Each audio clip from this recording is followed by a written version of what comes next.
Our speaker tonight is Ba Luvmour.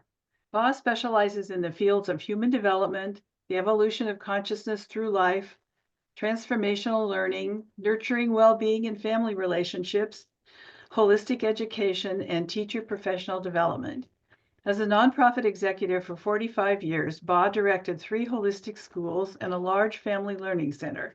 He has taught in several universities and currently devotes his time to the Transformative Learning Foundation and the certificate program in transformative learning. He delights in sharing his expertise with adults, professionals, and family groups seeking to deepen their self-awareness, enliven optimal well-being, and develop access to innate wisdom. He's the author of 6 ebooks and 6 print books, including Optimal Parenting and Beyond Metaphor, Dialogue from the Realm of Self-Knowledge, as well as articles that focus on relationships with children. Together with his wife Josette, he created and developed Natural Learning Relationships, a whole child understanding of child development. Of special note, they have combined their consciousness-based approach to human development with extensive study and fieldwork to bring meaningful rites of passage to our times. Sounds like a great idea. So thank you, Ba, for being here, and please take it away. Well, thank you very much. Um, I'm just really happy to be here, and I like questions as we go along, and I'll explain why as we go along. So if you have a question at any time, hit that little yellow hand button, and I'll be glad to, at an appropriate moment, take your question. And all questions are welcome because we have to make it relevant to our circle, our connection together. When we're talking about consciousness, in this view, what we mean is consciousness is our knowing faculty. We mean nothing more elaborate than that. And the wisdom, if you will, of it is that we see the world, we understand the world, we participate in the world through the way that we know the world. In other words, through the aspect of consciousness that we're inhabiting at any given moment. I'm going to speak a little bit about childhood, but I'm really always speaking about this innate wisdom and this innate wholeness and well-being that lives in each of us. And our work has always been centered on how we awaken well-being. Think about conflict for a second. If conflict usually means something wants to come forward and something's in the way. And that friction we call conflict. Now, most of the world, most of the time, people are interested in the outcomes of that conflict. But what happens if we switch our focus and we're interested in what wants to come forward? And when we do that, amazing things happen. First of all, we can back up and we can ask ourselves, and the word natural simply means that which we're born with. That's all it means. It's not more elaborate than that. So what are we born with?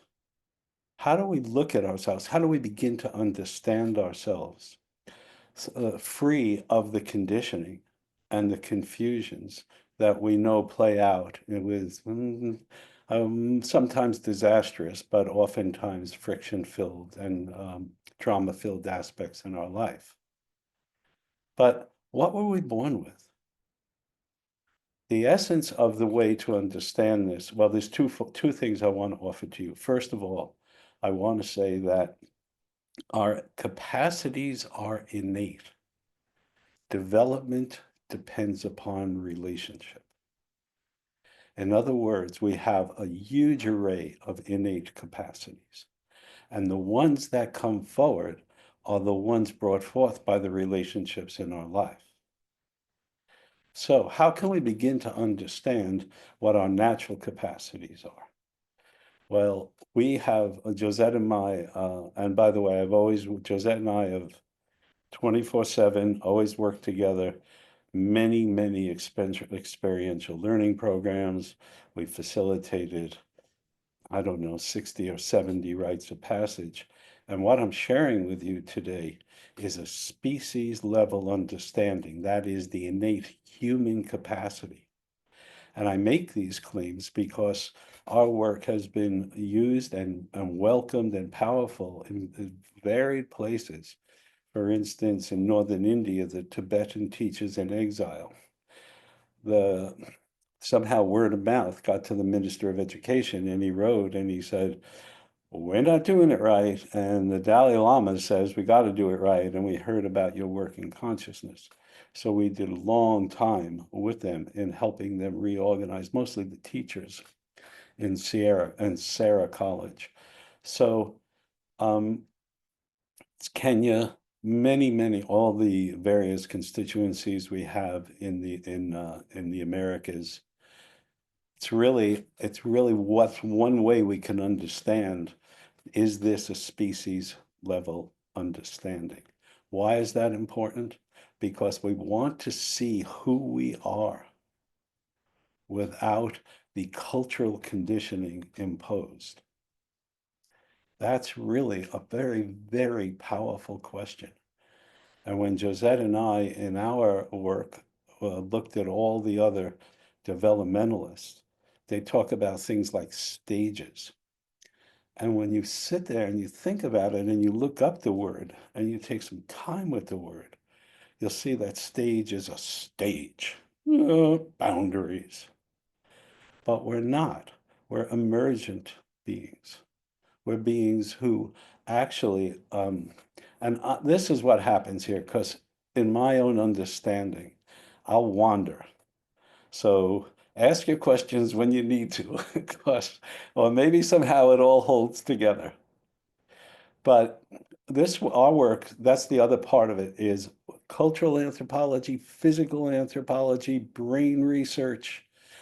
We left no stone unturned, including all our own inner work, our own ways, very powerful years of living in retreat and semi-retreat.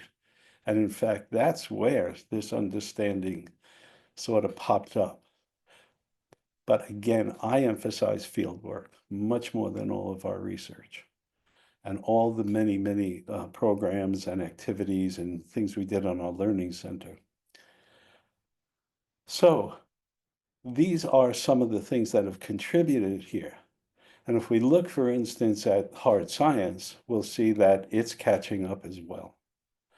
For instance, Prigogine won the '68 Nobel Prize for his understanding that molecules self-organize towards greater complexity when in a nurturing environment.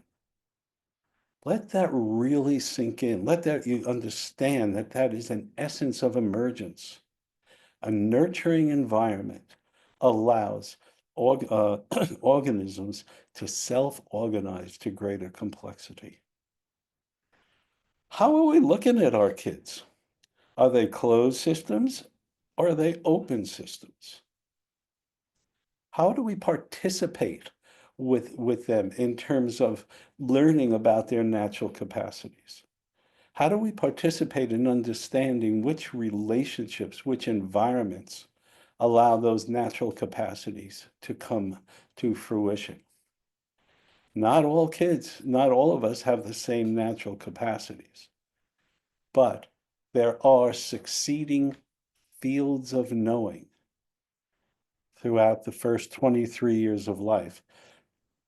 Lately, I've had a lot of relationship and conversation with people in the what I call wisdom keepers in indigenous communities. In fact, going to do a series of webinars with Lewis Cardinal up in Canada because of the correlations between indigenous wisdoms and natural learning relationships. And it's an emergent, open understanding. And so in this, I'm not going, by the way, I live with my two grandkids and my son-in-law. My daughter passed away 6 years ago now. So at that time, we were already living next door to one another. We live in the same house now. So, so how can I be with them? How can I allow them? I don't know the world they're in exactly. They have an entirely new pidgin language in social media that even if you think you know how these different sites work and so on, the way they communicate, the language, the different ways they use different symbols, the timing of responses. There's so many subtleties and nuances just in the way they communicate that I'm not aware, I don't know about, and so on. Why I'm saying this is because if I don't know that, I can't come with an imposed position. What I want to do is be interested in their destiny, interested in their emergence, interested in providing the environment that allows their unique emergence to come forward.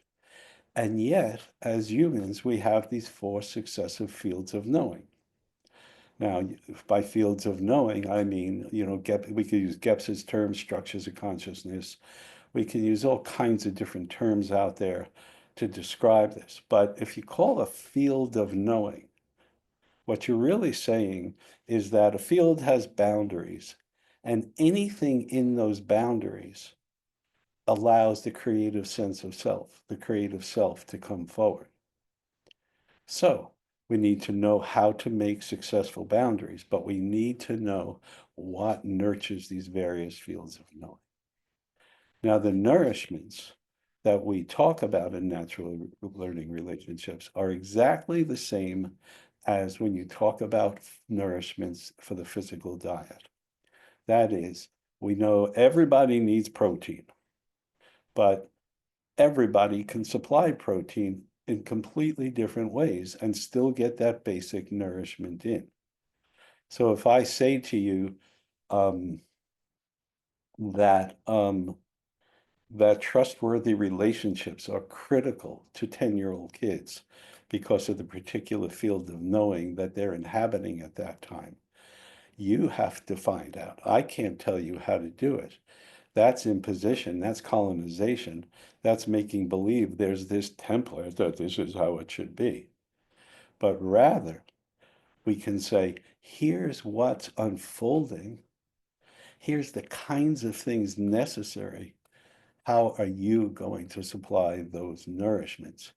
And then when you do, and this is Josette's just incredible work, for which she was awarded a PhD from Fielding, you yourself will grow. Not only will you heal many of your childhood confusions, but you actually will grow into greater emotional awareness, greater cognitive awareness.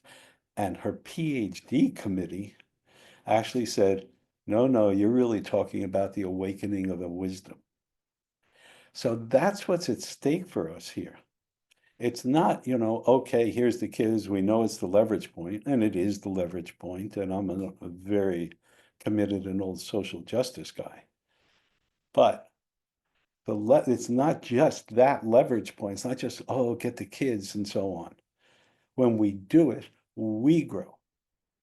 Nature's all about reciprocal relationships, all about relationships that mutually benefit each and every person involved in that relationship, as long as it's done in a healthy environment. Any hands? I don't know if I rambled or what here. Any hands? You all with me? Did I lose you?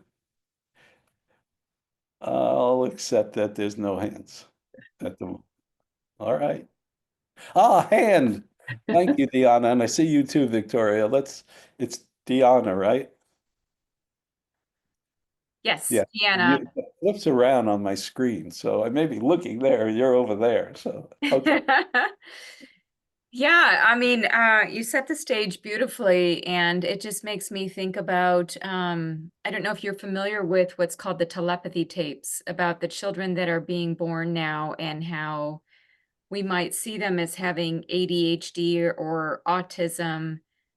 However, it might be in a different way seen as a gift in a different form of communication. Like you alluded to social media, how they communicate, the speed at which they are expecting something, but it just feels like the children that are being born now are very technologically Mm. equipped, whether it's from magnetic resonance or wherever that's coming from, but there is this sense of greater aptitude and their communication seems to be very different. So I'm just wondering if you wanted to wax on that a little bit in terms of communication just seems to be changing because things are moving so quickly. So I think that how they're communicating, just to really tap into that. And of course, it's very personalized, but I think that generationally, it's just different.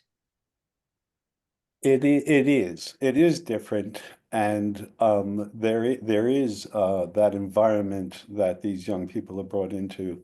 I have meaningful times in professional and personal relationships with autism, for example, and they're brilliant. They're absolutely brilliant. So what's going on there? But how does their brilliance come out? Hmm. How does it come out? That's our question. We have this whole unfolding happening, but who are we in it? How do we see ourselves in it? There's a tremor running through the world now. Somebody wrote some bestseller about, oh, the anxiety in the kids and so on and so forth, and social media and all this other stuff. And it's all just nonsense because it's not on the side of well-being. And it's individual families, Diana, and individual people that have the ability here. You're going to have to know that particular child. And but you know that particular child because when you supply the nourishments in the succeeding fields of knowing, their natural talents come forward and their natural abilities come forward. So some may well express um, the I don't know, parapsychological aspects that you're referring to. I don't know if that's a PC word these days, but just these unique human capacities. Others may not, but what will they have? What is there when we look at all of us are born with this inherent well-being? What is everyone's got an instrument to play in the symphony. So I just want to know the people I'm with as deeply as I can, so I can organize these nourishments in a way that allows them to unfold. And then I can start dancing, if you will, with that unfoldment. And together we grow. So I understand what you're doing here, and you are very importantly noticing a social change that has radical value and radical effects. I know since I live with my teenagers, um, that we really worked hard to organize ourselves in terms of social media. But because they were supported, I don't know everything they say hardly, but they know boundaries, they know what they're really trying to allow to happen there and that kind of thing. And it is because, well, one's going to be 16 in a month, and one just finished, Rui just finished her first year at college. And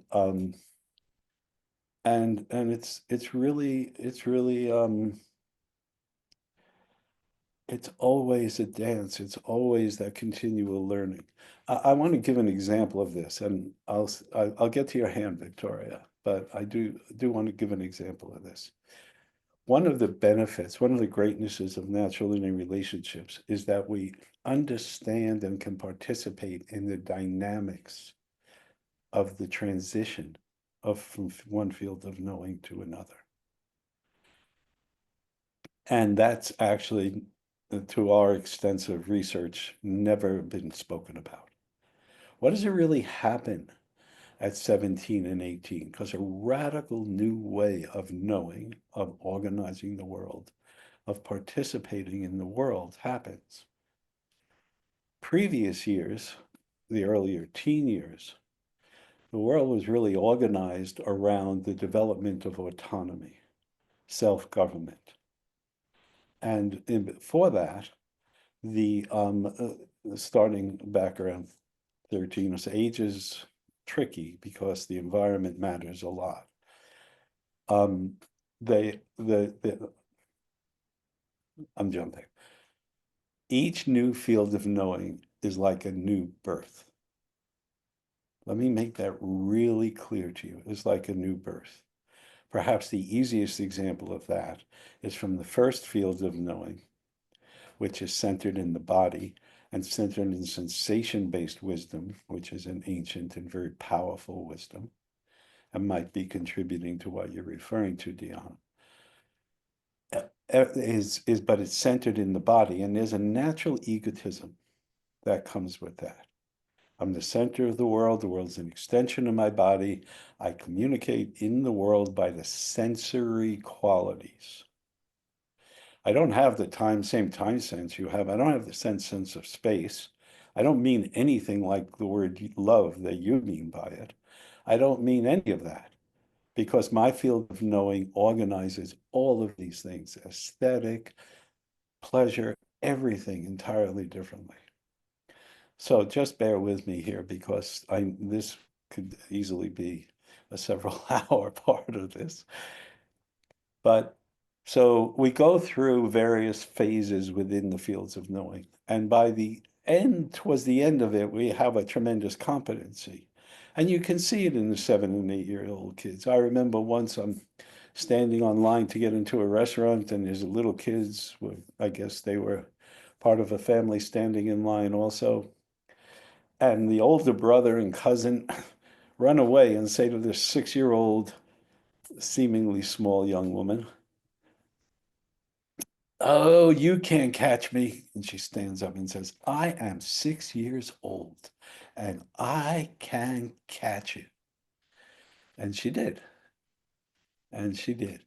Full of that egotism. That's so healthy, full of this sense of self. This world is mine. I'm here. I belong.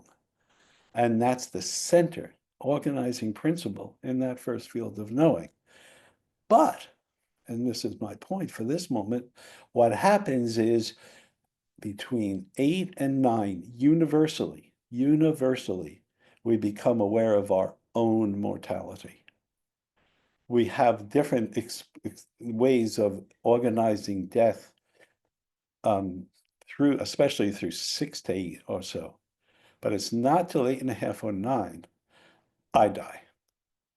Well, what happens in a way we know ourselves and our world if we've been egotistical and filled up the world in an appropriate way with our curiosity and our movement, our kinetic world, et cetera, and now, wait a minute, I die. So you can see how when I say it's a new birth, what's birthing there is an opening in what we might call the feeling center, or excuse me, or emotions. And it's a radically different way of organizing time, organizing relationship. What my diet changes, just like kids' physical diet changes throughout life, and so on. That's just an example. So I want to give another one now with Ruby, who is 19, and just finished her first year in college. And it was, by her own words, great, successful. It was right in Boston, downtown Boston, right near Boston Commons, school called Emerson, which centers on film and writing and journalism and that sort of thing, which has always been her passion. So she had a great first year. And she came home, and last night she said in tears to me, but very present, very alive, And she said, there's a big why that I can't figure out. I feel the suffering in the world, she said. And around here, we've kind of made a distinction between suffering and sorrow. Suffering's more an attached place. Sorrow is just we're living, there's sorrow everywhere. But suffering is more about, I wanted something I can't get, or I have a goal. It's just that attachment thing. So at any rate, she wasn't really talking. She said, but how do I live with the self-reflection and to participate in this world when this goes right in here? And I don't know what to do about that. Why? Why did it turn out this way? Etc. And she's asking this giant cosmological question. And her whole sense of time has changed. Now, now she goes, oh, wait a minute. A lot of who I am is coordinated with what's happened to me up until now. You're about to get met with, Deanna. And who I'm going to be now is going to have a lot to do with my future. My 16-and-a-half-year-old kid don't think that way. She thinks about future, but she projects an ideal into it. That ideal is very important because it's through the expression of ideals and seeing what does and doesn't work, that she'll know her own core identity. If she doesn't get a chance to play with her ideals in the same way your little 6-year-old or your 4-year-old played with physical objects, then she'll never have a chance to allow it to emerge. So I know I'm all over the place here, but Ruby said, I don't even know how to ask the question. I don't even know if it's the right question. Now, here's a kid who most parents and grandparents would go, oh, wow, great student, loves film, getting all kinds of accolades by projects that she's working on, right? Wanted to go to a big city, loves Boston, right on Boston Commons, social activities. It's not what she comes home with. She comes home with this other kinds of question because there's a new birth happening. She's seeing and feeling a world that heretofore she'd only imagined. And she's in it now, and she knows it. There's no separation. So, well, that's what I mean when I say each succeeding field of knowing is a new birth, and natural learning rhythms, relationships, contribution of knowing the rhythms of that emergence. And they take time, just like gestation to birth takes time. So I'm all over the place. How did I do, Deanna, before we move on? Is that okay there? Yeah, for sure. Thank you for those examples too. That was nice. Yeah. And I also just wanted to say to you, I know, because we pay attention to all the sciences. And so that's also, if what I'm offering to you is just not contradicted in anywhere. It's amazing. It just blows my mind. I'm sorry. Victoria, you were next. What do you got? I appreciate examples too, to try to, okay, what does this actually look like, what you're talking about, what I think you're talking about doing. And so I wondered if you could talk a little bit about so if I heard you correctly, you went to Tibet and you worked with young Well, people there at therein lies a bit of a story. So it was all set up, and I'll say the date, maybe it means something to you all. So our plane was due to take off on March 21st for Northern India. Does anybody remember March 21st? What was it, 2020 or 2021? That's when everything shut down from the pandemic. Anyway, the day they shut down the airports and everything. was the day we had tickets to do that. So what we did is we did 24 weeks of 3-hour sessions 3 times a week through Zoom. And it was amazing and successful. It was really an amazing experience. So I had a whole group, I had students and all kinds of people ready to get on a plane. And literally that day they closed the airports. But we found a way around it, and we have communication with those people. And if I could pronounce their names well, I would right now. Well, so over Zoom or something like that, you conveyed. Zoom, and we Uh, had a great translator. Some of them had English. I had no Tibetan, but we had a great translator. We would spend hours working with the translator to make sure what we were saying was understood and all that sort of thing. One of our people took an NLR to Kenya and was extremely well received in Kenya, for example. well, could you give me an example of what you encouraged them or taught them or alerted them to do that they weren't doing, or The Tibetan that people, yeah, I'm trying to I, get a picture of what it I'm, is that you're offering. I wish I could bring up the, I mean, I probably could if I took too much time here, some time, but the letter from the Minister of Education for the Tibetan government in exile. But he described practices that were incredible. They still hit their kids. They still expected the they expected Buddhism. In other words, they imposed Buddhist and Buddhist scriptures and everything upon the kids. They tested them. They taught to the test. Does that sound as horrible to you as to everyone else here as it does to me? And they, in other words, from my life, it was archaic. It was archaic. And it wasn't the main thing. And I've noticed this in working with teachers and guidance counselors who come to, if I put out, hey, I'm going to do a seminar on burnout, full house, because so many great teachers feel so much burnout in the current school systems and so on.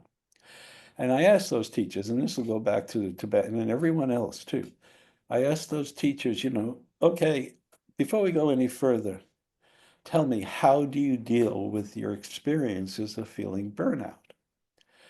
And most people expect, I hug my cat, I go for walks, I, hang out with my lovers, whatever.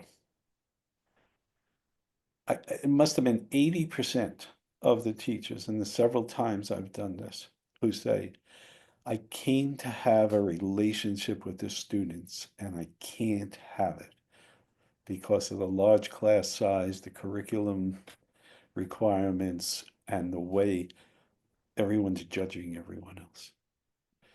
So that is infected. That infection is in every place. So when we roll out not only what I've said, in a general term about relationship here, but when we roll out the kinds of relationships that are possible and the inner capacities that come to bear, come to life in unique and mind-blowing ways, then everyone goes, oh my God, that's just what I'm yearning for. But of course, in public school systems, it's really hard to do.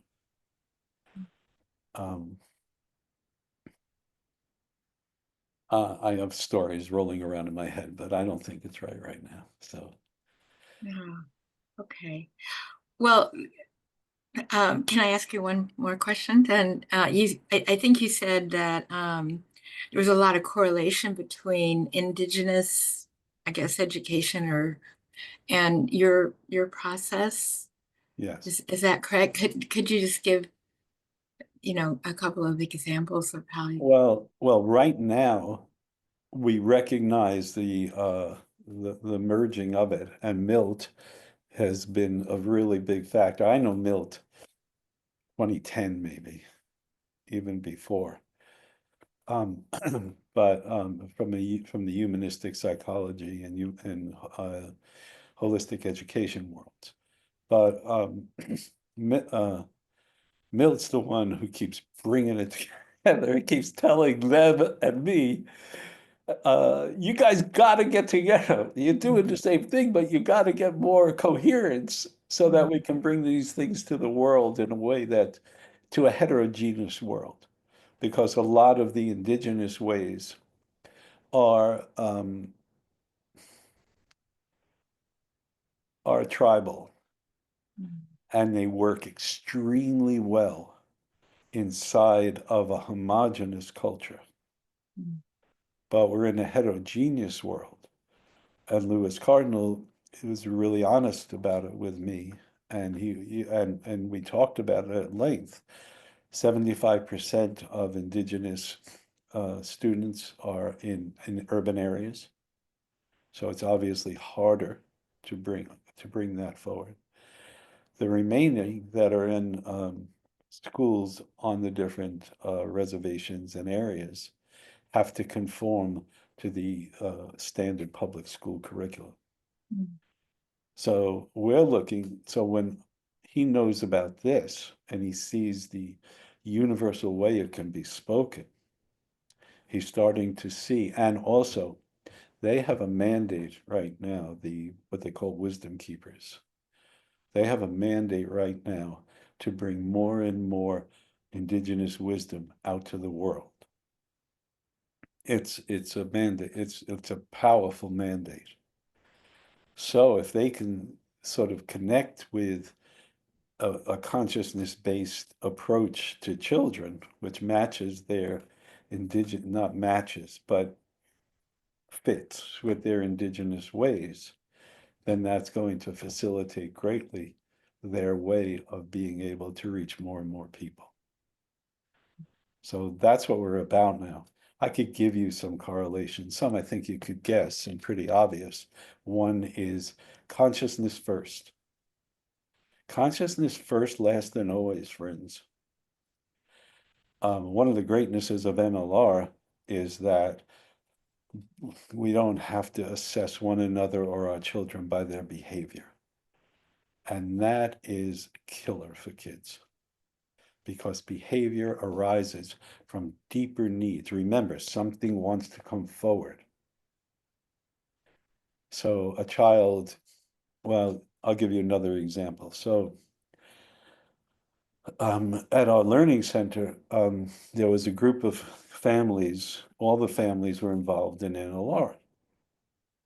And the families decided that they would have, well, this was before a lot of internet, they would have no TV.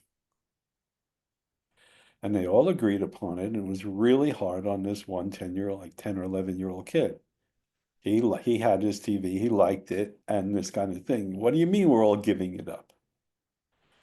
But because that age is such a community age, and it's so relationally oriented, he was willing to want to be part of that community, and so he gave it up. So this is a fairly rural area, and he's walking around, kids walked all over people had 3 acres, 5 acres, that kind of thing, and everybody walked around. And he's walking past and he sees through a window one of the dads watching a football game. And he's freaked out. This is such a big deal to that age child. It is enormous. Hypocrisy poisons that age child. It's absolutely poisonous. So he goes and he don't know what to do. And he says to his mom, "Mom," and describes the dilemma. And his mom says, well, he's older, so, and starts making excuses and telling a story that justifies this fellow's uh, watching TV. And the kid flips and he screams at his mom. Now, is she going to look at that behavior and ask herself, what's trying to come forward? Or is she going to look at that behavior and go, how dare you yell at me? What's she going to do? And that's the moment. Because if she locks into the behavior, she misses the child. That child is yearning for trust, yearning for it. Can't get enough of it. Assessing every relationship in his world for if does it hit him and feel trustworthy. And mom buys into behavior. By the way, that was her choice. And now we have a kid who's difficult to deal with. So now we got a label. I'm laughing, but I'm crying, friends. That's a great example. Thank you. So you're encouraging that kind of shift I'm that not you just I'm not encouraging it. I'm saying, what are you doing if you're not? okay. Okay. Laura, it's Yeah. not that hard to understand, but you got to understand consciousness first. How do we see the world? How do we Mm. know the world? That's everything. Even those wonderful behaviors you were talking about of unusual personal capacities and, different abilities and so on. We can't get too excited about it. We can enjoy it. We need to enjoy it. We can participate through relationship, but anybody here? I mean, some of you are as kind of as ancient as I am. You ever hear of Joseph Chilton Pierce? Yeah, you're nodding, Dottie. Can you just take a second and tell us what you might remember about him, if you do, and if you don't, that's fine. I've just heard of him. Isn't he the one? Oh, sorry. No, Let me go please ahead. go, Victoria. Go ahead. Well, is he the one that wrote Crack in the Cosmic Egg? Yes. And Yeah. he also wrote a book called Magical Child, Mm. and he also wrote a book called Evolution's End. And in this respect, he actually we were friends with him, and actually Josette and Joe and I toured, if you will, Northern California and Southern Oregon together for a good several months, speaking all these various places about consciousness in children and that sort of thing. Well, Joe, and this happened before I met him, but there is an epilogue. Joe's, firstborn male son was a prodigy in piano. Truly a prodigy. Recognized, concerts at 12, the whole deal. And Joe got off on it. My son, the pianist, and the whole deal.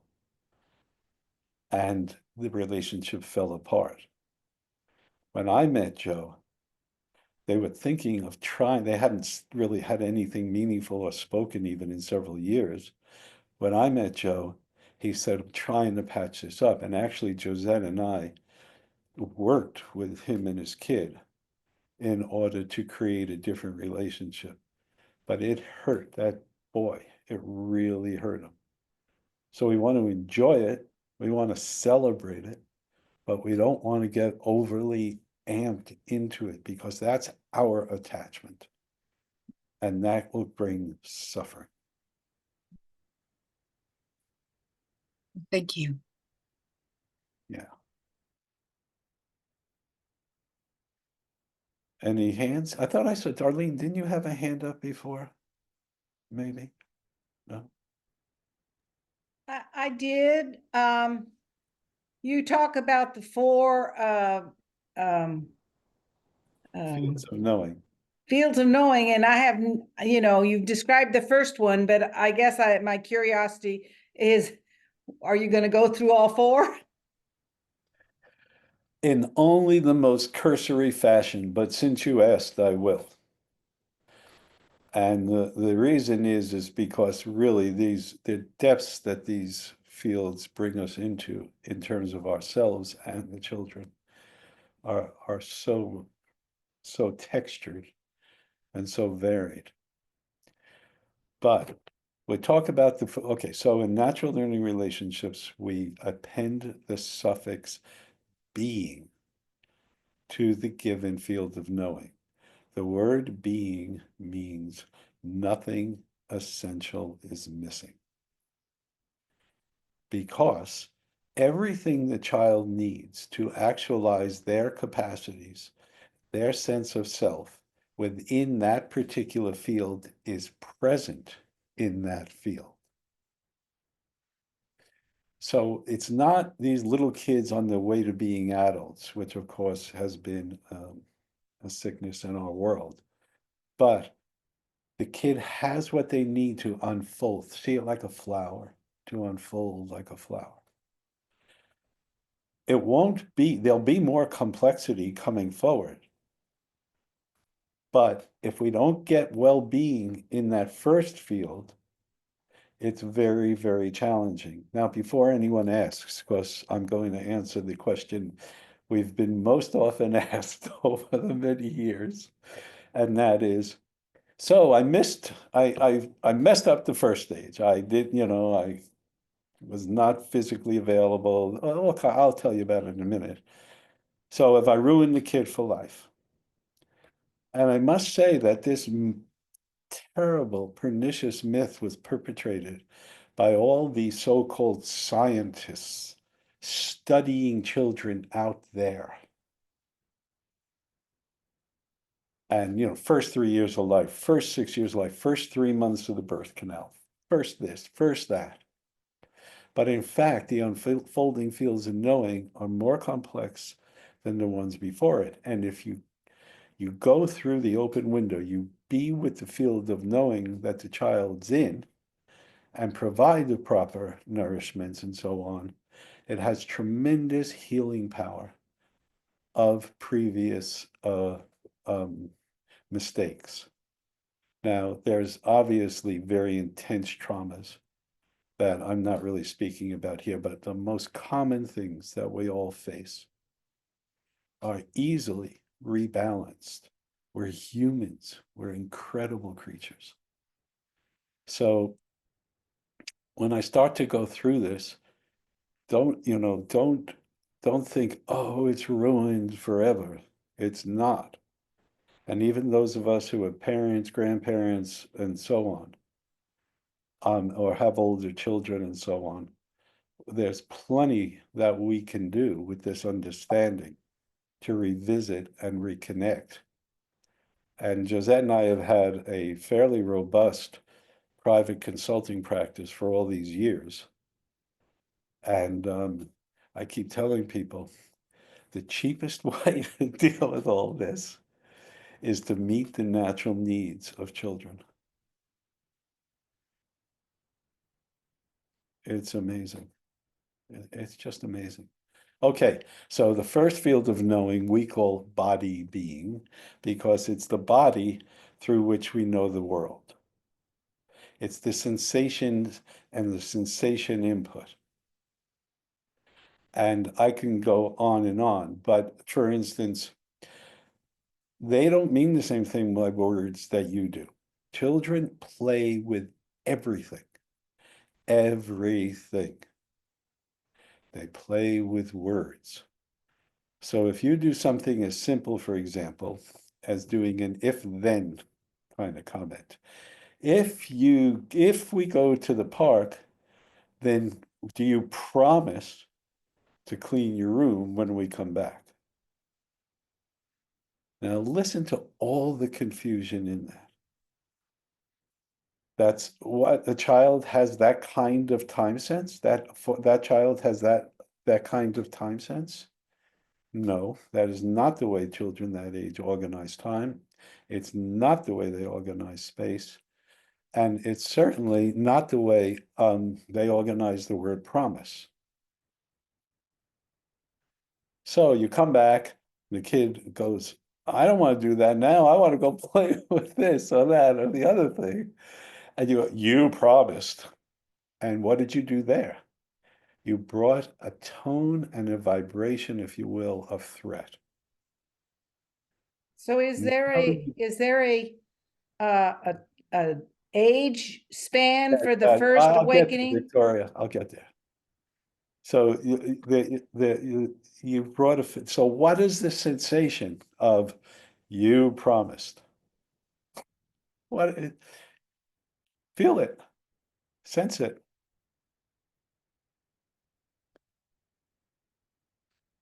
I was playing with the word, Mom. I was not, Dad. I was not understanding this long-term commitment that you just asked me to participate in.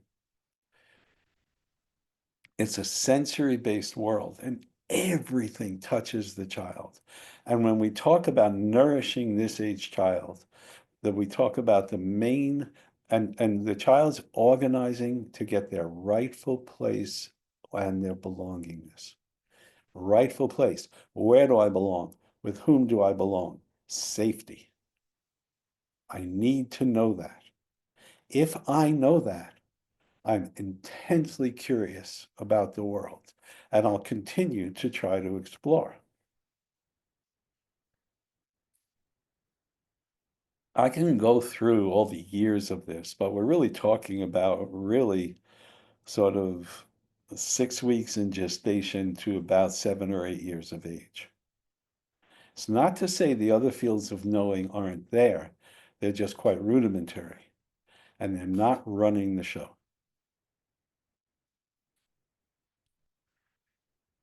So I have to organize my sense of place in the world. And in this, the indigenous folks are geniuses beyond belief. Now, we don't have, most of us, I mean, I was brought up in Brooklyn. There's not a whole lot of, my friend Valerian was brought up on in the Aleutian Islands, on a little island way out on the Aleutians. So his world was much different sensorially than mine was. So just to give you an example of what I mean when I say we can heal by doing this. So my household, in an apartment, well, a attached apartment in Brooklyn and then Queens, was small. And I had two older brothers, mom and a dad, and it was small. And so there was a lot of violence in the household. It was not by many standards a violent household. But there were strong fights among myself and my brothers. My dad was a real loving man who was given to fits of anger and rage and that sort of thing. My mom was also loving, but had a very bitter and challenging side to her. All of that is what's received.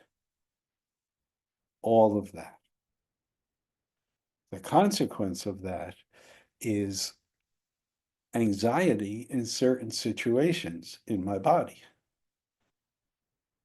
That's what was the anxiety. And I had a very undeveloped sense of touch.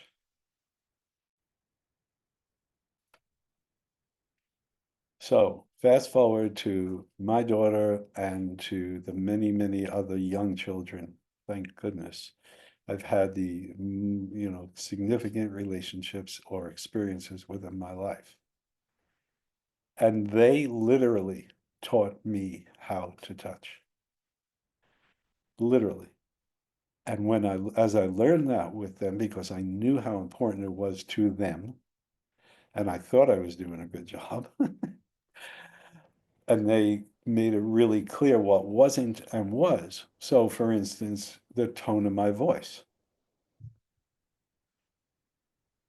My daughter, I remember one day I walked into a room and my kid was 6 years old and she said, why are you angry? I said, I just walked in the room. She said, it's the way you closed the door. And I didn't slam it or anything. It's a brilliant. I'm leading a seminar. These were the back in the days of in person. 18 people. And we all always said the kids can come in and out of the seminars. Otherwise, it's strange. But most of the kids are very respectful when they see groups of parents and elders talking. But with this one, I guess she was about 4-year-old girl, wanted to play at her mom's feet, which was fine. She's playing at her mom's feet. And she looks up at the woman sitting next to her and she says, when are you going to have the baby? And the woman goes, I haven't told anyone about this. And she literally falling off her chair. Another, story. My daughter, we were living in Hawaii at that time, and she's standing out in, it's hard to grow flowers on lava, but we managed. And she's standing next to the lava flowers, and she's just standing there. I said, well, what are you doing? She said, well, this flower's going to bloom probably within an hour. And of course, that's exactly what happened.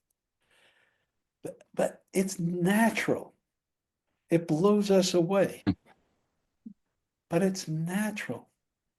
So she had enough loving touch. She had a right environment. And because of that, she was able to expand into a natural capacity of profound sensory awareness in her environment, which later came out. She was really good at drawing nature, flowers, animals, whatever. And you could just feel that sensitivity coming out in her hands later in life. I'll give you an example. So then, as I told you, there's a giant change around 9.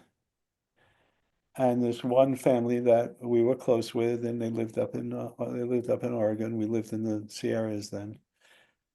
And they came down and we spent some time together. And the manzanita berries were on the bush. So we're sitting around at dinner, and Nadja, she looks over at me and she says, oh, I made you a manzanita necklace. And I said, oh, I don't deserve this. And she said, why not? There's my conditioning, right? It's actually a controlling statement to say, I don't deserve this, if you really think about it. And she's looking at me like, isn't this what friends do? I tell you, it changed. These things are game changers. They're game changers because, for instance, everyone wants to teach gratitude now. You're teaching something that's natural to us.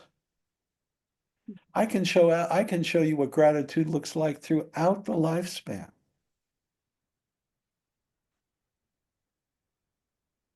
And it's terrible. We're at the zoo, and I guess Celeste must have been 5 and Ruby would be about 8, and they had this little booth that gave the kids stickers. So Ruby takes Celeste by the hand, and Celeste is a very verbal linguistic and sometimes brazen child. And the lady says, oh, you want a sticker? And Celeste says, yeah. So the lady starts to hand her a sticker and says, what do you say? And Celeste says, I want a sticker. That's it. That's it. hold on, Sheila is texting. I just chatting. I just want to see what's in the chat. Okay, great. Well, you're welcome, Sheila, and I hope I see you again. Anyway, these are the kinds of things that are naturally ours. We don't have to teach gratitude. We have to create the conditions, and it emerges as our natural capacity. We don't have to teach love. We don't have to say, don't you love me? Your 7-year-old doesn't have any idea what you mean. Okay, Mom, if you need it, you got it, because I want good sensations between us.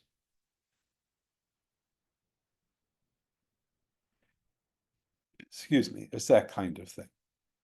So that first developmental stage, and like I say, we could go deep into it. There's so many aspects of it. But okay, the nourishments are first and foremost loving touch everywhere. They hired me to consult at a very posh private school. And they were saying they were having behavior issues in the kindergarten. What? And so I go in there, and it's all full of wonderful toys and kinesthetic activities and etc. And it's 8-foot ceilings with fluorescent lights.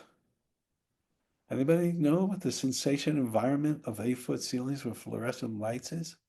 It's an instant headache. And these are kids who are so sensitive. The world is so alive. And that's the box you put them in. Oh, but our teacher has this teaching background, and look at all these great objects they have to play with. And, nobody's making them line up. But yeah, that's all great. And the major nourishment is not there. The other nourishments, and I won't go into any specifics about them, there has to be safety, but there has to be flexibility. So many kids I would take into nature, and they want to climb a tree. And you go, oh, you're a little kid. I see your hand, Dottie. You're a little kid, and you're going to climb this big tree. And they say, yeah. I say, okay. And they go on a lower branch, or I even lift them up. Then I don't say anything. I just climb under them. So that I have the flexibility, the expression, the curiosity. But I know safety counts too. It's just so easy to do. Okay, Dottie, let's take a question here. Okay. I was just wondering if you could just kind of summarize or maybe explain the different fields of emergence, at the various Right. ages Yes. or approximate Okay. ages. So we're in the body being that kind of thing. Becomes the key factor is we become aware of our mortality and we move into feeling being. Now, again, there is a transition stage with aspects which we're not going to go into. It's much too detailed for right now. But we can talk about that transition and how it happens. Right? So we go through that, and that's incredibly relational age. And the organizing principle, the center of it is trust. Just like we needed rightful place, now we need trust. And trust is a really big word. It has the same root as the word truth, from which we get betrothed and betrayed. It's a huge word. And how can we allow trust to grow as it's our natural capacity? In my experience, this is the most neglected field of knowing of them all. It gets the least attention. Of all the books written about children, someone did a survey, something like 67 or 70% about 0 to 7, and something like 26% or something is about the early teen years. What happened between? We call them tweens. Tweens. It's a pejorative. It's untrue. They're awakening feeling wisdom. They're awakening the ability to trust. They're awakening relationship. They're awakening community. They're awakening belongingness, and they're awakening nature. I used to run a course for when we had a homeschooling collective, which is how this whole NLR thing started. And I said, okay. So I took the kids, there's about 14 kids, mixed genders. I said, okay, I want you to bring either notebook and pencil or your art materials. And we walked out. I lived on the edge of the Tahoe National Forest, and we walked out into the forest, and we went into a clear cut. And no talking. Use your art materials or your writing, and say what you're experiencing. Expressive arts. What you're experiencing. And we spent about 15 or 20 minutes there. And then because of the lay of the land, just about a mile away was a beautiful old growth grove. And we walked over to that. Same thing, no talking. There's no talking throughout this whole experience. Sit down, use your art materials. Okay, now we're done. Now we're going to sit in a circle. And would you all each show, one of each, one from the clear cut and one from the old growth. And in one way or another, as you might imagine, they all had the same kind of thing. The desolation of the clear cut and the aliveness of the old growth. You don't have to teach them ecology. They live it. They know it. We were sitting, one kid said afterwards, where did all the birds go in the clear cut? So one of the mistakes people make with the feeling being years is that they try to teach by data, didactic, and it's even a mistake that environmental educators quite often make. Oh, the soil composition is this, and when the sun's over there, this is going to happen here. It's data. It's not embodied learning. It's not emerging and calling forth a wisdom of relationship. Many of kids this age will see a nature show. They might be lucky enough to see it in nature, as I have been with children, and they have no issue with the predator vis-a-vis the prey. Even if they think the prey is cute, they're fine with the fox catching the rabbit. They have no issue, even though the rabbit's cuter. So this relational ability comes alive. And when you look at our world, what's missing? And it's horrible. All the isms take root here. I need that community. I need those people. And even if I get, look, if you're hungry and all you have is a kind of a, old stale food, you'll eat it and you'll even make believe it tastes good.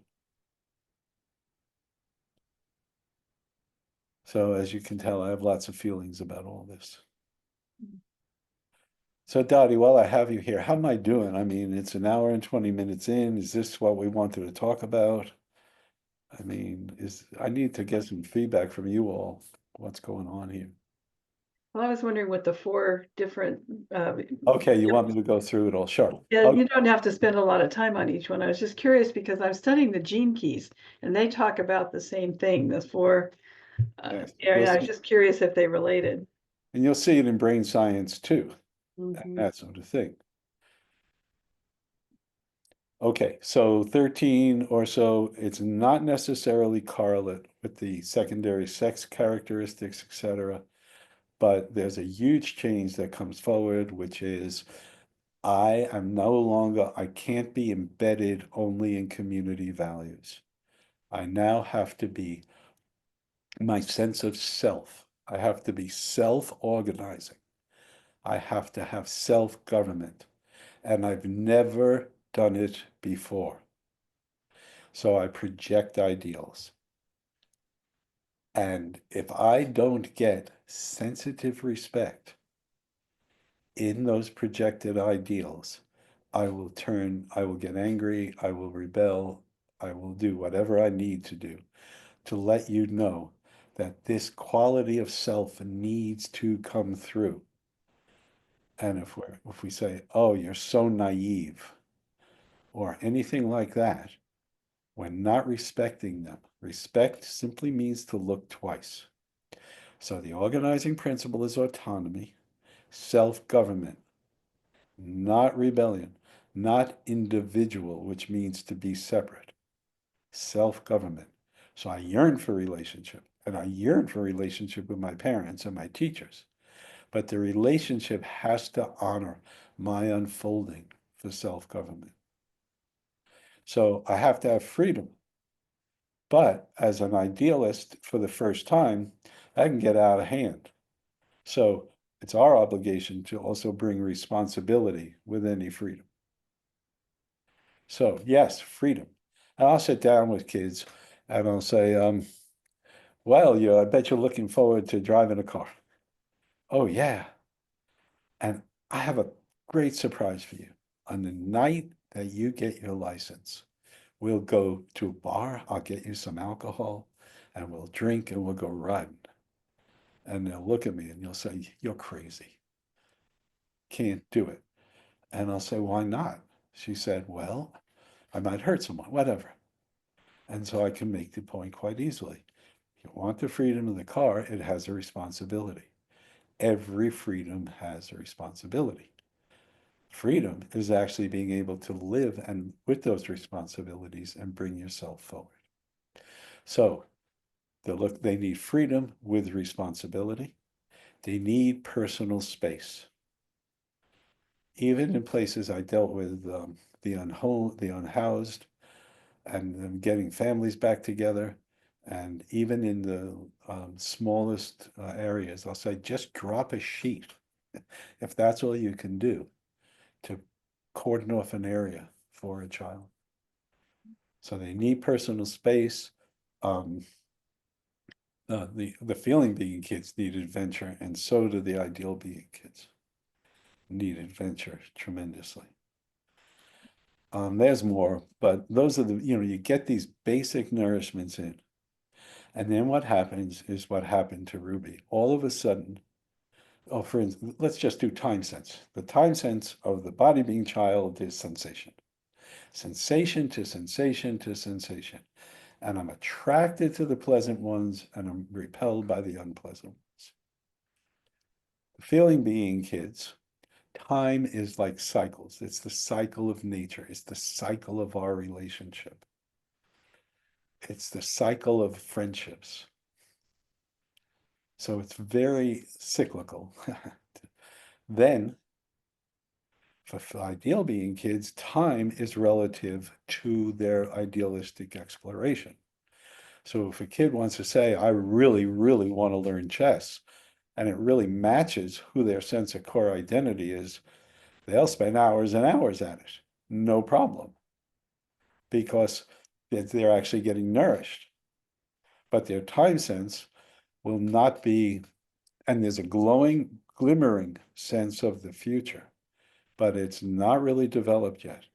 Or as Celeste says to me, you're asking me to consider something that my frontal lobes aren't ready to process, which is accurate. So, so these are the things, but they have a sense of the future. Unfortunately, high schools and places like that will tell them, your whole future depends upon how you do in high school. No, it doesn't. But there's a sense of the future, and it has some anxiety in it. And the whole age has some natural anxiety in it because I have to do it myself and I've never done it before. Everything's been embedded in the family and community. Now I'm trying to learn. So my peer relationships are super important, because if I find peers that even have some of the ideals that I agree with, I'm going to want to be with them and grow. Celeste spent this whole last week late at rehearsals because she's doing costuming for this really elaborate musical. But then comes Ruby. What happens for Ruby at 17 and 18 is the whole sense of time, space, as we ordinarily live it and know it, comes forward. And that blows us away. As I said, the past is the future. Where's the why in the way this world works? How can I participate in a world where there is so much pain, confusion, and suffering? And at the same time, I want substantive values. I want relationships and things I participate in to last into time. That kind of thing. So you can see what's happening. We're going from sense of self to community, embodied being to feeling being, back to self, back to larger community. The essence of the last stage, which we call reasonable being, not intellect, is two things. One is I can access the previous wisdoms. For the first time, I really can grasp and understand what body being was about and what happened to me, and for the others as well. And a lot of reasonable being kids can actually design. I don't want to use therapies. I want to use experiences and opportunities and relationships that can actually heal aspects of themselves. Because that sense of time is that expansive. And going into the future, the question they can ask this kind of question, which is mind-blowing. If I had these succeeding complex fields of knowing, are you saying reasonable being is the last one? And I can say to them, oh, I don't know. What do you think? Because they're ready and willing to participate in that in a very deep way. Spiritually, if you will, the body being kid is just totally, I mean, his spirit or her spirit or their spirit is the engagement in the world, full on. And they bring that vivaciousness alive in everyone. But something happens in feeling being at around 10 and a half, because, okay, around 9, I'm going to die. I ingest that. Hopefully I have people around me who are going to help me participate in that. I need a lot of help. You'll see incredibly behaviors around 9 years old often. Wetting the bed, wanting to play with younger kids, baby talk, all sorts of things. But at 10 and a half, I've ingested that, and I'm able, in the right environment, to feel transcendence. Not to know it, not to have whole grand theories, but to feel I am part of this. Oh my God. And I've had the sacred opportunities to participate in that with children. Ideal being are some of the most creative kids you'll ever see. They love poetry. They do wildly creative things, just wildly creative things. And they really need a rite of passage. We do rites of passage with all age children, but nobody needs it like the kids. That's why it's called the coming of age rite of passage. And it's very powerful. And then, of course, in reasonable being, it's like, what is going on? Which is, who am I in this? What is this? And who am I in it? And that, of course, is the question we all hope that is constantly alive for each of us. Did that do it, Dottie? Did I run through it yet? Thank you. Yeah. So how do you bring this work to adults, or in what do you? Well, that's why I would like questions, because I would need to know. So, for instance, we can use it in a consulting fashion to help people not just understand where confusions happened in their childhood, but not just understand the behavioral outcomes of those confusions. And that a lot of therapy is organized to clearing up, excuse me, the behavioral outcomes, but to reactivate that inherent wisdom, those inherent capacities, so that we're vibrating well-being, not just, if you will, curing a symptom. We have, well, it depends. As professionals, needs, we work with you switch, there you are. We work with all kinds of social science, social service agency people, and so on, so that they can reorganize themselves. I see your hand, Sharon. And that kind of thing. We work with a lot of parents and grandparents, the parents and grandparents together, because they're not on the same page.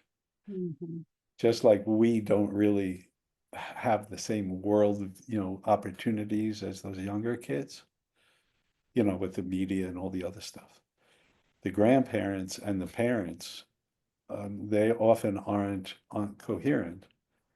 And if they were, that's fantastic for the child. That is just fantastic, because grandparents carry a wonderful energy, just a really wonderful energy, but it has to be in the right environment. And so grandparents need to see where some of their ways of doing have to transform in order to, and so the parents do as well. And I have, again, considerable experience of watching that unfold together. And we want to do it. We love each other. We really want to do it. And of course, that's what you really need. You really want to you have to want to do it. But I mean, if anyone has a specific question of an application, like I say, it's just been applied everywhere. We, So it's basically inner child work when you're working with adults, or family relationships when you're working with families. right. I'm a little concerned with the inner child terminology, only because my experience of it is it tends to be therapeutic, whereas this is different. This is the awakening and enlivening of well-being, which is inherent in us. So it's not, so, but anyway, essentially, yes. Yeah. So let Sharon ask. What you got, Sharon? Well, I was just curious as to how we support our grandchildren now that we understand what's going on. I have a 14-year-old grandchild that's really brilliant, but he also suffers from severe ADD and severe anxiety. Right. He's kind of backed himself into the corner to where he's like the weird kid in class because he Yes. doesn't want to be controlled. So Yes. he's always just marched to his own tune, but now he's 14 and he's getting ready to graduate 8th grade, and he lives in the Northeast. And so now next year he'll go to a different school, a different high school. It'll be high school, then 4 years of high school. So I was talking to my son, his father, the other night, and he was talking about that he's been talking to him about getting a new start and maybe not doing some of the behaviors that make him the weird kid. I mean, like he grows up, he's got a mustache and he won't shave it, and it just looks horrible, but he's so proud to have a mustache. Yeah, it won't work. Mm-hmm. It won't work. Each of these fields of knowing have a mode of communication that's the primary mode. Like I said, sensory is the first one, feeling is the second one. It's inquiry. You have to show respect.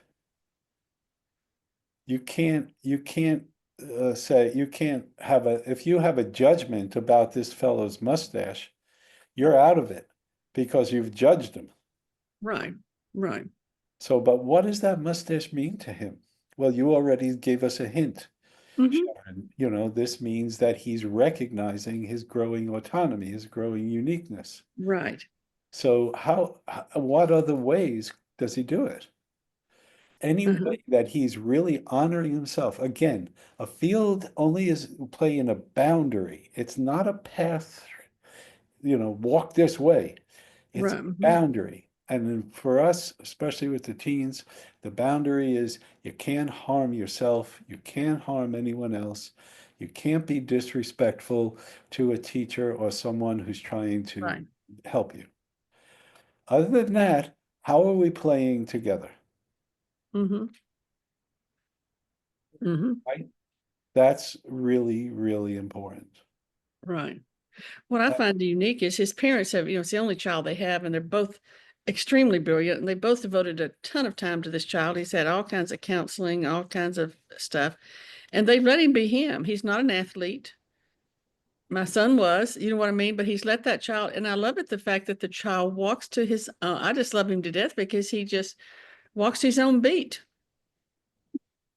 And do you know what music he listens to? Huh? Do you know what music he listens to? No, not really, because I'm not around him that much. Oh, but he has playlists, so I would guess he has plenty of playlists. Probably. Oh, you would love to listen to him, and you cannot get freaked out. Oh, I won't. Yeah. Okay, good. And then you can come back to him and say, I don't know if I got like this Kendrick Lamar guy. I mean, Yeah. he's the hottest stuff in town. And why was he wearing that 21 thing on his chest in the Super Bowl? Uh-huh. And that kind of thing. And then you let them teach you. And by teaching you, you learn. Yeah. And you are therefore allowing him to come forward to you. What does he like to read? How does he use the computer? You Mm-hmm. got to go through his interest without judgment. And any desire for him to be not the, I forget what term you used, but not the, Nerd. He's the nerd. yeah, not the nerd.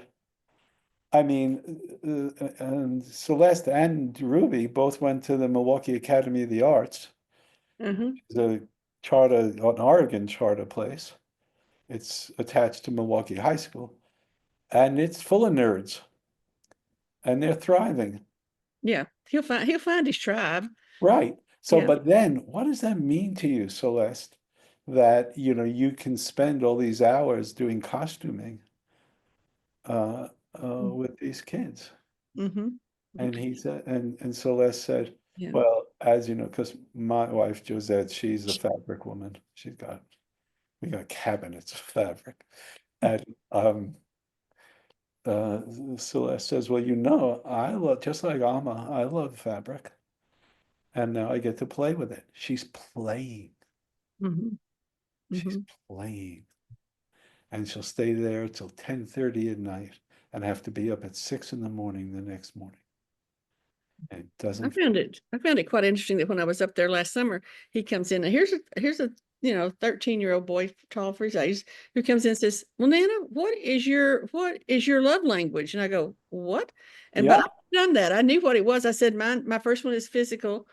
And he said, well, mine is too. So then I'm not offended when he comes up and hugs me because I know that that's his love. Well, what you sort of said, you should have. I mean, I'm just there, vicariously. I Uh-huh. go, all right, let's hug. Yeah. No, really, you can't, if you hit, when Hmm. you hit the right nourishment moment, Right. feast, Hmm. feast on it. Right. Because so then when he would come up and love me all the time, I wouldn't push it off. I'd say, oh, that's great. That's great, because it's mine too. So All we were right, comfortable with it, great. Well, you so know. so he loves you. That's Mhm. his way of affect. That's his love. Yes, it is. It's Mhm. not, it's not your ultimate love, though. Don't get confused here. No. And then you just find where he's interested Yeah. and you learn with him. Hmm. And he'll take you to places you can't imagine. Oh, I know. I remember when he And taught me how to play Minecraft.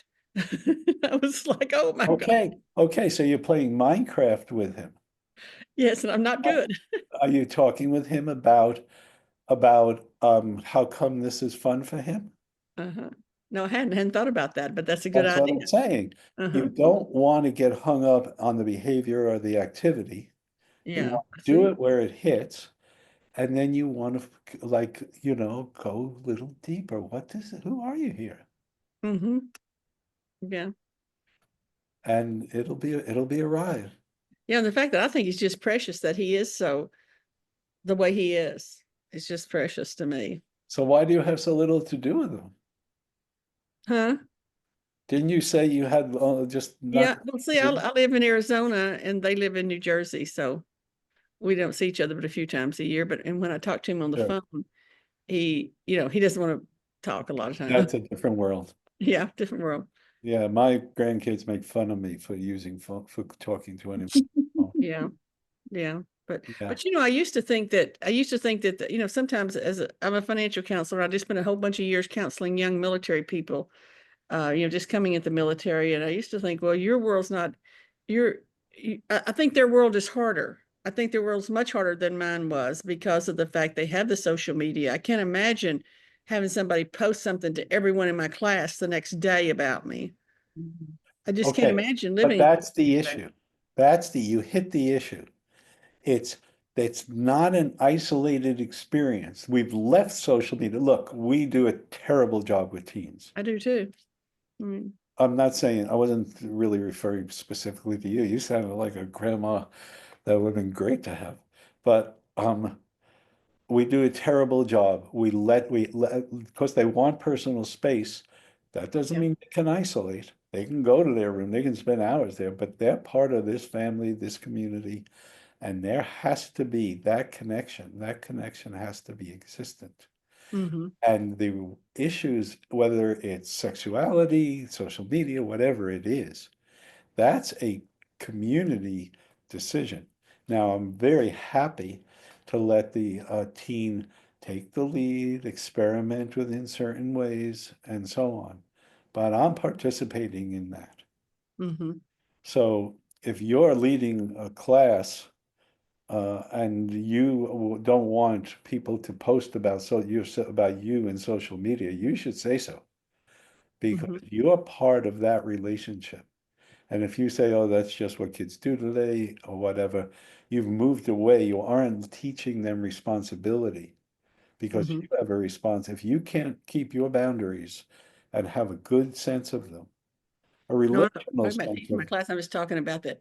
I realized from teaching all these young people how much they're into this social media stuff and how I teach about money and budgeting, and a lot of the young people got themselves in trouble budgeting, with money because sure. they have things, they had to have certain things, certain cars, certain stuff to wear, and they don't make that kind of money. So what do those Air Jordans mean to you is a Yeah. question. Yes. And that's a relational question. You shouldn't waste your money on Air Jordans is not a No. relational question.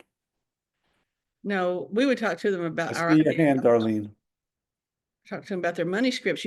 Somebody who's really poor who gets into the military goes out and spends $400 on shoes with their first check because they never had it. And get them to look at why they did that. Yeah, and lovingly, Yeah. Not no judgment, just judgment, that's why you did it. That's and all. made internal consistency for them. And if you don't touch that internal consistency, we have a saying, you go from the known to the unknown. You have to meet people where they are in order for them to move into a deeper space. That's right. Darlene, what you got? Well, you had mentioned some ideas about how you could bring your work to the adults. And I know Dottie was mentioning the inner child workshop, and maybe that's not the format you would want, but is there a format that you could provide this information on a workshop basis to parents or grandparents? Radically, yes. Mm-hmm. Yes. And it would be done with experiential learning exercises while we went along. So it wasn't just a data dump. So yes, Thank we're, you. we're doing it right now with a bunch, well, they're graduate students as well, and so on. yeah, so uh, I guess Dottie has my contact information, so. It'll be in the email that I send out with the recording from the YouTube recording. Right. I'll put your contact information in there. So are you doing any work like with public schools at all to? I have, For, but public school is a tough nut to crack, you know, really hard. I had his colleague, oh God, I can't remember her name. She was a brilliant woman. She brought the whole idea of relationship to education, head of professor emeritus at Stanford, head of Columbia Teachers College for years and years and years, celebrated left, right, upside and down. And I had her on a podcast. I did podcasts for a little while. And I said, um, well, you've been at this so long. She had 13 children living with her, and she was elderly already. And she just incredible woman. And I said, well, and you have a huge influence in every aspect of public education. Who has taken your relationship work in? And she said, if any of them take just a bit, Mm-hmm. that's all I ever really see and can hope for. But she paved the way for a lot of us, including me. And I'm chagrined I can't think of her name right now because she's super well known, but just a great lady. She's passed now. So I've worked with public schools. I have in many different capacities. And some teachers can bring little bits to the fore at different times. Josette and I have been the directors of 3 different schools. And in our school, there wasn't parent nights were not optional because we know that if the parents aren't in on this, we're just spinning our wheels. And the parents had to come. It was in the tuition, they had to come. And they came and they learned some, Mm-hmm. but they get back in their home environment and it was very hard for them to carry through. And then along comes a relative or someone else and says, what? You mean your kids aren't in pre-algebra already? Mm-hmm. And every parent goes, oh no, is there something wrong? Will my kid be able to make it in the world? So we're looking for the transformation in consciousness first. Because when that happens, then there's all sorts of opportunities to bring this forward. But you can't just do it as, oh, here's the data, let me just run with it. Because the conditioning is so strong. Conditioning is the enemy in this case. Mm-hmm. Certain conditioning is necessary, but generally speaking, conditioning is the enemy. And you have to have people who are willing to say, I can at least look back at my conditioning and really be able to ask myself, is this what I want to bring forward to these people, either in my care or whom I love dearly? Yeah, so that night, I mean, I could take off my shirt and show you the scars on my back from this stuff. No, that's okay. So does anyone else have any questions? We got about 9 minutes left. Anybody else have a question or a comment that they would like to make? I'm going to put us on gallery view so we can see everybody's got their camera off. Yeah, I do. Yeah. Anybody else have a question or comment? I guess not. Victoria had her hand up. Oh, Victoria. I guess I would love to read more about this. Is there, do you recommend? Did you say you'd written some books or what? Yes, yes, and we're working on a rite of passage book now that's just coming out brilliantly. I'm really happy about that. Anyway, Yeah, and the best book of mine, and it's on audiobook also, is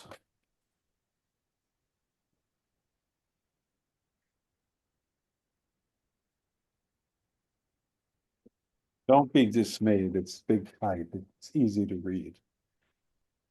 What's Um, it called? Oh, Nurturing nurturing. a Child's Consciousness. Oh, okay. But the absolute best book, in my opinion, is Josette's book.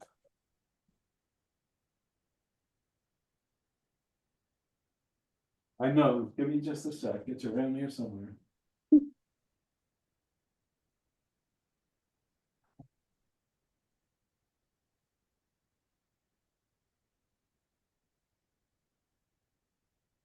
Anyway, you would think, I guess they just walk out at times. Um, it's called Grow Together. Oh, And that's the great book for parents. And she won the Parents' Choice Award or some award, I can't remember, for that book. Buy that. And it'll talk deeply about NLR, and it'll also be very oriented to parents and teachers. mm, So thank you. this is she's got good descriptions of the fields of knowing in there, but this book is the deeper dive into the fields of knowing. Grow together. I taught a class for The joy parents. and wisdom or something. Uh, Same way. anyway, so can you? We have a couple minutes. Can you explain or the importance of rites of passage? Is that inviting out a different consciousness or Oh, what? absolutely. Absolutely. It is amazing. It is for everyone who's touched or participates in this. And of course, if you looked at all of humanity for all of time, 98% of the people had a rite of passage. It's really only lately that we haven't that we let it go. The importance of it is severalfold, and I'll just tick them off. One, it gives the parents and the child a chance to acknowledge the growth of the child. And it's very hard for parents often. That's my baby. That's, oh my God. And especially when the fields of knowing are so radically different. And, my 8-year-old is a great athlete, loves to climb trees or getting all around. And all of a sudden, he don't want to go out at night. He doesn't want to eat ice cream. He has these nightmares. He hasn't had nightmares in his whole life before. And so on. So it's very hard. So we start seeing the kid is broken or needs behavioral modifications. And the age that I don't know how to say this, the age in which most young people are introduced to psychopharmaceuticals is 8 and 9. That's how hard it is to make that transition, to acknowledge these transitions. So the rite of passage gives us that chance to grow together. Secondly, they're very powerful. There are 6 elements or 6 parts of a rite of passage, and you have to have all 6. And many, many rituals or ceremonies don't have all 6. And just to tick them off, there's the acknowledgement of the old, the casting off of the old, the gap in which reality is temporarily suspended, the acknowledgement of the new, celebration, and thanking. 6 or none. And the reason why the way we do it is so powerful is because then we say you can do it with developmental focus. So you can make the right rite of passage for your 6-year-old. And the right rite of passage, 10 and a half, is a great age for it. And if it's done well, the child will temporarily suspend the way they organize reality. And that is unbelievable. at any rate, each one of those parts has different activities, ceremonies, whatever in it. So, but you have to do it according to the individual child. Again, everything we do is know yourself, know your child. It's everything in this. Because we're really talking about something that it's robust when you're in it, but you have to be in it for it to be robust, or it's easy to confuse it, to get it wrong, get it not working. So it looks like Darlene is going to be our last questioner. Well, it isn't really a question. I went and did a little internet searching for your books, and Barnes and Noble, Amazon, they're bare. So do you have an They're there. I have a whole author's page. okay, maybe I just didn't look far enough, but the books that came up were minimal. I don't know what to tell you, Darlene. I have an author's page. Josette has an author's page. On Amazon? Yes. Okay, I'll look some more. Or, if you write to me, I'll send you the pages. I don't have them in front of me right now. Thank you. Check the spelling. It's a little different spelling, so maybe that was the problem. Yeah. Yeah. Yes. Well, it looks like we're, oh, Well, Billy. Billy, give Billy a second. Yeah, let's have a Well, second, I'll- Billy. I'll Couple try to minutes. do Yeah. it in a second. I just wanted to say thank you. I was so interested in what you had to say. It really, really resonated with me. And I've got two little grandkids that are 10 and 6. So this information was very, very helpful. And I'm going to get some of those books and read up on it. My daughter and son-in-law are doing a great job of nurturing those kids. So I feel good about that. But thank you so much for sharing and coming and talking with us. Thank you. Thank So you. glad for I came. words. Thank you. All right. Okay, I guess I think that's it. So thank you, Bob. I really appreciate your coming and giving us your wisdom and experience, and all those examples and stories are always so helpful. Happy to be here. Happy to do it. Thank you. Happy to have any future communications or whatever. I mean, this is what Josette and I do, and we follow it where it goes. Right. So when will your work with Louis Cardinal be? And will that be open to the public or? They'll be on transformative learning. If anyone can share their email or give it to you, Dottie, and they can, if you're open to sharing it with me, there'll be an announcement in the Transformative Learning Foundation newsletter. And then you'll just have to follow those instructions. The good news is I'm not part of that, I'm part of it. Yeah. So If I can get the newsletter, I can send it out, so. yeah, so I'll put, if it's all right with you, Dottie, I'll put your email on that list. And anyone else who wants to be on that list. And Right. TLF does a lot of very interesting things. A woman from Mississippi, Ia, who I've become friends with, is a Yoruba prince priestess. And she's as human, as down to earth as the day is long. She's a great lady. And we're going to do a course in African wisdom, if anyone's interested in that. And it's different than African American wisdom. It, of course, is partly that, but it's really, there's a profound, it's blown me away, my friends in that world. And I just asked Dia if she would give a course, and she's agreed to. So that'll be announced in the newsletter too. So I mean, we do really different things. It's all about transformation. We're very intense on it.